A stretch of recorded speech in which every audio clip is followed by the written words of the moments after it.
The winter weather usually brings the annual hazards that can, in a single instance, change a person's life. Many associate these dangerous instances with ice and snow, but often overlook the problems that may arise at home.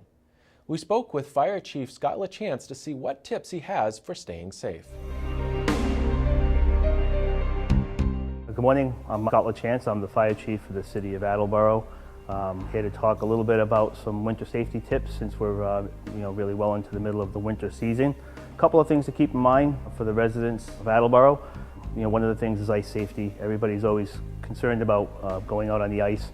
And of course, our primary recommendation would be that don't go out on the ice if it's on a pond, if you can avoid it. The city does have a couple of skating rinks that they've established, a couple of different locations, so that's obviously your safest bet. If you do choose to go out on the ice, you want to make sure that it's at least 5 inches thick. You should avoid salt water at all times and avoid places where the water is moving. That's definitely the most dangerous ice. Another important point that comes up sometimes is the cold weather, hypothermia. That's an issue especially with elderly and children. And that's something that can kind of sneak up on people a lot quicker than they realize. Once temperatures get to 30 degrees, especially if there's a breeze, very easy for somebody to be susceptible to hypothermia. Elderly people, if they're outside without enough layers of clothing, can actually start to show signs of hypothermia in only 30 or 40 minutes. And that's also true of children.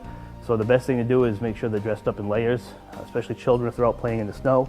They should keep layers on, keep their face and skin covered, keep their hands, and make sure they have mittens on. And just keep that in mind when you're outside enjoying the cold weather. One of the things that the residents can do to ensure that if they do have an emergency at their house, whether it's a fire or a medical emergency, is that once it starts to snow, is they should really make an effort to keep a path cleared.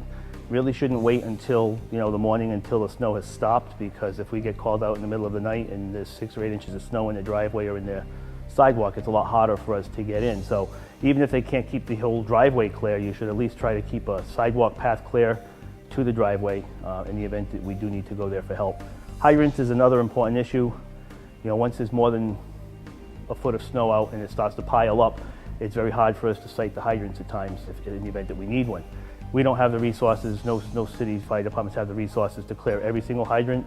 We will clear some when there's a lot of snow, but we do ask residents, encourage them if they're able, or if they have neighbors that are able, to clear the hydrants that are close to their house. And if they see a hydrant that is covered, we ask that they would call the fire department directly, and we would certainly make an effort to get that cleared up. This time of year we get a lot of calls for carbon monoxide alarms. Most of the time they're false alarms. Carbon monoxide detectors typically only last about 7 years. It's not really a malfunction, but they will start to sound. That's kind of a signal that the detector needs to be replaced. The other thing is you want to make sure that the batteries are replaced at least once a year. Twice a year is better so that the detectors don't malfunction.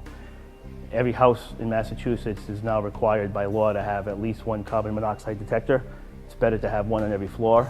Especially if you have children, you want to have a carbon monoxide detector close to the bedrooms. One of the things to keep in mind with these alarms is that they only alert when the level in the house is dangerous, typically 80 parts per million of carbon monoxide within the air.